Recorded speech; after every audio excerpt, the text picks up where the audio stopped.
Salut à tous et à toutes et bienvenue sur ma chaîne et on va tout de suite commencer avec une nouvelle vidéo. Disclaimer, mes cheveux font absolument n'importe quoi, c'est résultat de la pluie, ce qui explique la luminosité étrange, c'est également résultat de la coloration que j'ai fait cet été, mais bon, on va tout de suite partir dans la vidéo. Aujourd'hui on se retrouve pour une vidéo ultra classique sur Booktube et c'est la palle, donc pour moi c'est ma palle le mois de mai. Donc c'est juste une petite vidéo pour vous parler de ce que je compte lire et j'espère y arriver. J'ai fait une palle plutôt petite et c'est la première fois en longtemps que je fais une palle, puisque normalement ce que je fais c'est que je finis mon livre, je le pose et je recommence à lire genre directement après. Parfois c'est mon copain qui choisit pour moi. Mais dernièrement j'ai été ultra déçue de ce que j'ai lu. Si vous voulez voir un peu ce que j'ai lu en ce moment, vous pouvez me suivre sur mon Instagram qui est par ici et dans la description, où je parle vraiment plus de livres, où je parle aussi des livres que j'ai lus. Donc si vous voulez être plus updaté, vous pouvez me regarder là-bas. Donc voilà, alors aujourd'hui je vous ai fait une petite sélection, enfin c'est une sélection que j'ai envie de lire, il y a des livres que j'ai essayé de lire que j'ai pas réussi à lire et donc je vais vous en parler en espérant que cette vidéo ne dure pas trop longtemps parce que dernièrement j'ai tendance à les faire beaucoup trop longues. Donc pour ce mois-ci j'ai prévu 5 livres, il y en a un qui est assez gros, donc je sais qu'il va me prendre quelques semaines, il y en a qui sont plus courts, il y en a ça va être des relectures. Et on va tout de suite commencer avec le premier, c'est le tome 1 des Chroniques du Monde Émergé. J'ai envie de me le relire depuis le début de l'année, je l'ai pas encore fait. Je l'ai juste rentré là-dedans parce que chaque année je relis un de mes classiques, que ce soit Le Seigneur des Anneaux, je fais une fois par an, le Chronique du Monde Émergé aussi. C'est juste un rituel que je fais pour vraiment garder les livres que j'aime en fait. J'ai envie de garder un souvenir vif de ces livres-là et c'est vraiment des lectures qui me reposent, donc voilà, j'ai vraiment envie de lire ça. Bon, ça je le lis en une après-midi parce que c'est écrit gros et je connais l'histoire et à chaque fois je m'amuse de fou, donc les Chroniques du Monde Émergé. Ensuite, nous avons 2 livres que j'ai achetés aujourd'hui. Si vous voulez voir, j'ai fait un Reels aussi sur mon Insta où je vous parle plus mes hauls, je les mets sur mes Reels parce que j'aime pas trop l'idée des hauls en vidéo, enfin je sais pas, genre j'ai pas grand chose à dire dessus, donc voilà, je l'ai mis dans mes reels. Et donc un des livres c'est un livre de David Eddings qui est La Belle Gariade. Voilà, donc c'est un livre assez ancien qui répond un peu à mon mood de lecture en ce moment. Donc en ce moment j'ai un peu une crise identitaire de lecture et de fantasy.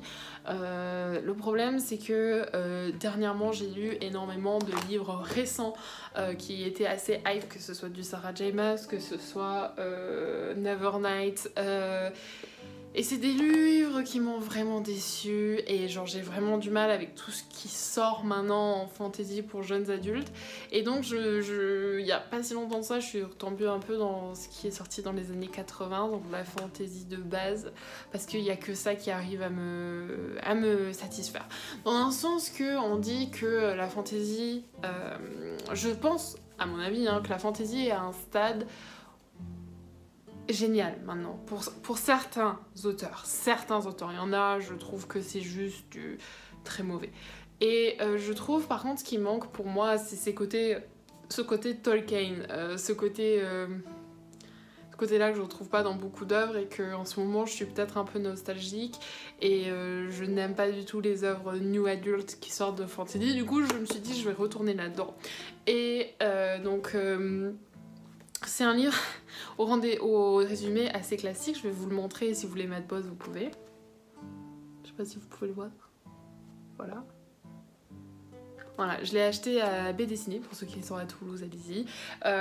Et j'espère vraiment que ça va me plaire parce que je suis vraiment à la recherche d'une œuvre qui puisse vraiment me plaire et que je puisse rentrer dedans dans une série où je vais vraiment lire et m'amuser. Pour tout vous dire, la dernière série que j'ai pratiquement lue d'un coup c'est la Moira, mais j'ai arrêté parce que j'en pouvais plus. J'ai essayé Renégat et j'ai arrêté parce que c'était trop prévisible, donc j'ai vraiment envie que ça me plaise en fait. Donc c'est de la fantasy classique, un peu plus vieille, mais j'espère vraiment que ça va me plaire. Je sais que pour l'instant il y a 5 livres dans cette série, ensuite il y a une série qui suit cette série. pas long du tout. Donc j'espère lire ça ce mois-ci et je pense commencer ce soir.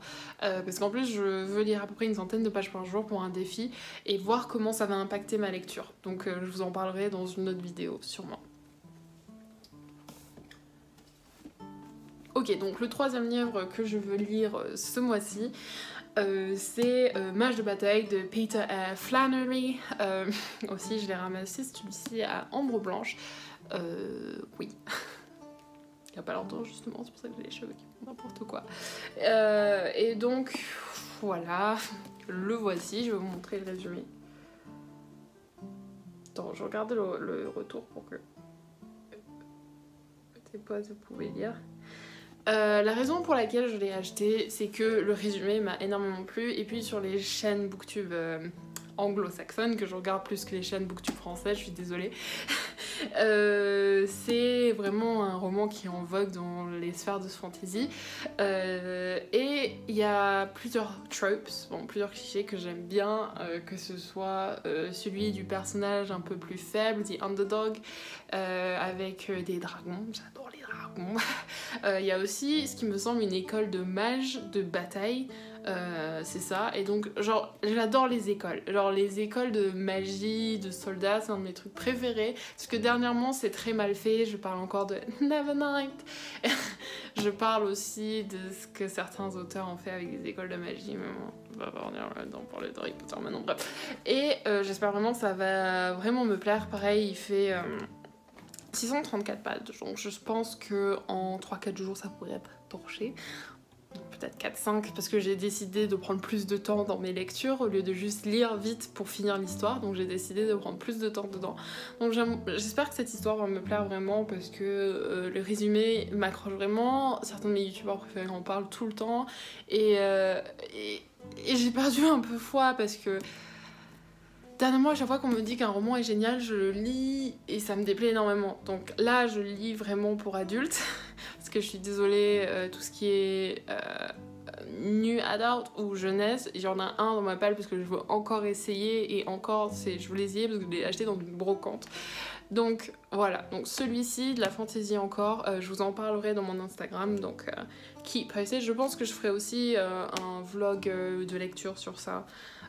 Parce que je pense commencer à faire des vlogs de lecture, je pense que ça peut être intéressant. Donc voici celui que je... Ensuite nous avons un gros bébé, et j'ai commencé à lire la partie 1 quand il est sorti, enfin à Noël, parce qu'en fait on me l'a commandé en cadeau, en pré-sortie, quand il allait pré-sortir, et j'ai reçu 3 mois après. Je l'ai en double, et j'ai lu que la première partie, et pour ceux qui me connaissent, qui savent que je suis fan de Brandon Sanderson, j'ai pas encore lu son dernier, Rythme de guerre. Donc j'ai lu la première partie, donc j'ai lu ça, il me reste tout ça à lire. Et j'ai arrêté parce que je me suis fait spoiler un truc. Et ce truc en fait c'était un faux spoil. Et du coup j'ai dû vérifier que c'était bien un faux spoil pour continuer à lire, parce que c'était quelque chose que si c'était vraiment arrivé, bah j'aurais pas continué à lire l'histoire. Heureusement pour moi, c'est bon. Il faut juste que la première partie ne m'a pas du tout autant plu que les autres. C'est beaucoup plus lente, je trouve. Même s'il se passait pas mal de choses, je sais pas pourquoi. Et puis c'est peut-être parce qu'on entend beaucoup plus parler des Parshanti dans cette histoire. Encore une fois, je vais pas m'éterniser dessus parce que j'ai pas envie de vous spoiler. Je vous ferai sûrement une vidéo sur cet univers-là après que j'ai fini ça. Parce que je veux avoir fini ça pour continuer, je l'ai en 2 éditions, donc il faut que je le lise. Donc j'espère pouvoir le lire ce mois-ci. Il me reste beaucoup de pages en vrai. Hein. Il me reste quoi, 800 pages, 900 pages de celui-là à lire. Donc je pense qu'il va me prendre 1 semaine ou 2, donc voilà. En vrai il est magnifique, mais il faut vraiment que je le lise, dans un sens où j'ai pas vraiment envie d'avancer, de le lire parce qu'il m'a déplu, et puis en même temps j'ai vraiment envie de le lire. Je pense que pour l'instant, de ce que j'ai lu, c'est l'entrée la moins convaincante, qui sont là les autres, de la série, mais peut-être ça va changer, je vous en parlerai une fois que ce sera fini. Ok, donc là je vous avais parlé beaucoup que j'en avais marre de la jeunesse, ces romans jeunesse, sachant qu'il y en a 2 là, entre les Chroniques du Monde Émergé que j'aimerais lire, mais ça c'est pas pareil, c'est juste par nostalgie. Il y a aussi celui-ci, Lady Helen. Je l'ai vu pas mal passer sur Booksta, et je me suis dit, quand je le verrai en brocante, je le ramasserai. Je l'ai ramassé en brocante cet été, et je ne l'ai jamais lu en fait. Et je me suis dit, il faut que tu diversifies tes genres. Donc même si tu vas lire que de la fantasy, essaye de lire du fantastique, enfin de la fantasy fantastique aussi un peu, de ce que j'ai entendu, avec un peu de meurtre. Et en plus, le livre est vraiment beau en soi, c'est pour ça que je l'ai acheté. Et je veux vraiment le lire pour essayer de me prouver le contraire. J'ai vraiment envie de l'aimer, j'ai vraiment envie de me dire ok. Donc c'est vraiment une lecture parce que comme j'ai Rythme de guerre et que j'ai Removal et que j'ai Mage de guerre aussi, je pense qu'ils vont être des lectures un peu plus lourdes. J'ai envie de lire quelque chose de plus facile. Sachant que je veux lire celui-là avant de lire les Chroniques du Monde émergé, c'est plus ça ma priorité. Donc voilà, j'ai vraiment envie d'avancer sur ça. Le résumé, moi je peux vous lire, c'est bon là, entre une romance à Jane Austen et une fantasy noire. Donc pour ceux qui ne me connaissent pas non plus, je suis fan de Jane Austen. Voilà, donc j'ai vraiment envie de voir ce que ça fait. C'est Londres, avril 1812, Lady Helen Waxhaw s'apprête à faire son entrée dans le monde. Donc pour ceux qui ont regardé Bridgerton, c'est un peu genre la saison où ils sortent. Bientôt, elle sera prise dans le tourbillon des balles avec l'espoir de faire un beau mariage. Mais une bonne de la maison disparaît, des meurtres sanglants sont commis et Helen fait connaissance de Lord Carston, un homme à la réputation sulfureuse. Il apparaît au club des mauvais jours, une police secrète chargée de combattre les démons qui sont infiltrés dans toutes les couches de la société. Lady Helen est dotée d'étranges pouvoirs, mais acceptera-t-elle de renoncer à une vie faite de privilèges et d'insouciance pour basculer dans un monde terrifiant? Faut savoir que la Régence anglaise c'est une de mes périodes historiques préférées, donc j'ai vraiment envie d'aimer ce livre. J'ai vraiment envie que de trouver un roman qui est recommandé par Booktube, par Instagram qui me plaise, et donc j'espère vraiment aimer Lady Helen. Pareil, je ferai un vlog lecture, je vous en parlerai sur Instagram. On verra ce que ça donne. Donc merci d'avoir regardé cette vidéo, j'espère qu'elle vous a plu et je vous dis à très bientôt.